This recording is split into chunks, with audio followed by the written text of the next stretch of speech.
अस्सलाम वालेकुम नाजरीन, मैं हूं मैं राजा और आपको अपने यूट्यूब चैनल पर खुशामदीद कहूँगा।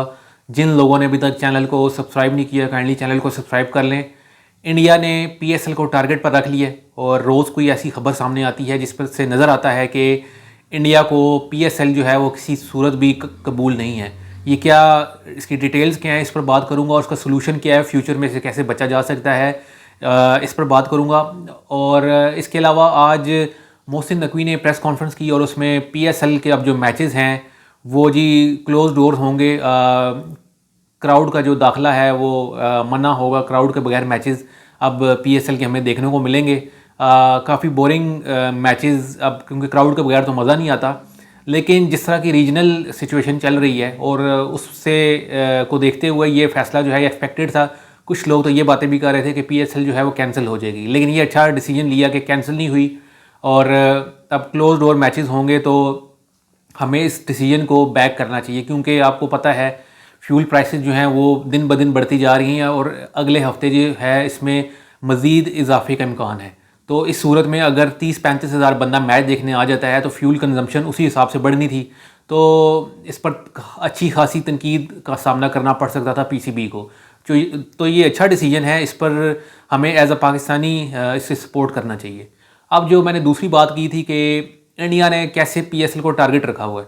अब आप देखें, रोज़ कोई ना कोई ख़बर आ जाती है कि एक फ़लाने प्लेयर ने पीएसएल से विड्रॉ हो गया, फ़लाना प्लेयर पीएसएल से विड्रॉ हो गया। अब जो उसमें रिसेंट इजाफा हुआ है वो हुआ है श्रीलंकन कैप्टन जो है शनाका, उसने भी पीएसएल से जी विड्रॉ होने का ऐलान कर दिया है और वो आईपीएल की तरफ ये सब जो हैं वो जा रहे हैं। इनकी नज़र में सिर्फ पैसा है, पैसे के अलावा इन तमाम प्लेयर्स को कुछ नज़र नहीं आता। किसी एक चीज़ का नाम होता है कमिटमेंट। जब आपने कमिटमेंट कर दी, आपने कॉन्ट्रैक्ट कर लिया, तो आपको उस पर आप पर बाइंडिंग हो जाता है कि आप उसको उस पर पूरा उतरें। लेकिन ये जो क्रिकेटर्स हैं इन्हें ये चीज़ें समझ नहीं आती। इससे पहले जी देखें, इस वक्त 7वां-8वां प्लेयर है जिसने पीएसएल से विड्रॉ किया है और रीज़न, कुछ ने रीज़न पर्सनल रीज़न दिए हैं जिस वजह से नहीं खेल सकते और कुछ ने तो आईपीएल से कॉन्ट्रैक्ट किया है। और जिन्होंने पर्सनल रीज़न दिए हैं वो भी पीएसएल आईपीएल ही जाकर खेलेंगे। ये आगे आप देखेंगे फ्यूचर में ऐसे ही होगा। अच्छा, जिन प्लेयर्स ने अभी तक पीएसएल से विड्रॉ होने का ऐलान किया उनमें एक जैक फ्रेज़र मैकगर्क जो ऑस्ट्रेलिया के हैं, बार्टमैन हैं साउथ अफ्रीका के, गुडाकेश मोती वेस्ट इंडीज़, इंग्लैंड के Tymal Mills, Muzarabani Zimbabwe से, स्पेंसर जॉनसन ऑस्ट्रेलिया से, अच्छा जी Rahmanullah Gurbaz Afghanistan, Johnson Charles West Indies और अब श्रीलंका से शनाका। तो देखें इन प्लेयर्स को जो अब आपको ये याद होगा कि पिछले साल भी कॉर्बिन बॉश जो साउथ अफ्रीकन बॉलर है उसने पीएसएल से पहले कॉन्ट्रैक्ट किया और उसके बाद पीएसएल छोड़कर वो आईपीएल की तरफ चला गया था, जिस पर पीएसएल ने बॉश पर 1 साल की पाबंदी लगाई थी। मेरा यहाँ पर सवाल ये है कि आपने अब फ्यूचर में इन चीज़ों से बचना है, क्योंकि अब आपकी टीमें हो गई हैं 8, पीएसएल में 8 टीम्स हैं और अब आपका फ्यूचर में भी आईपीएल के साथ तो आमना सामना आईपीएल के साथ क्लैश होगा आपका। मतलब जिस स्केड्यूल में आईपीएल होगी उसी में पीएसएल भी चल रही होगी। तो इस सूरत हाल में, इस सिचुएशन से बचने के लिए आपके पास हल ये है कि आप उन तमाम प्लेयर्स जिनको आप साइन करें उनसे ये कॉन्ट्रैक्ट पर साइन करवाएं कि जी अगर आपने पीएसएल छोड़कर किसी और लीग को चुना तो उस पर जितने का आपका कॉन्ट्रैक्ट हुआ इसका डबल आप पर फाइन होगा। और ये आपको, जब तक आप ये वाला एग्रीमेंट इनसे नहीं करवाते तब तक आप फ्यूचर में आपको ऐसे सूरत हाल का सामना करना पड़ सकता है।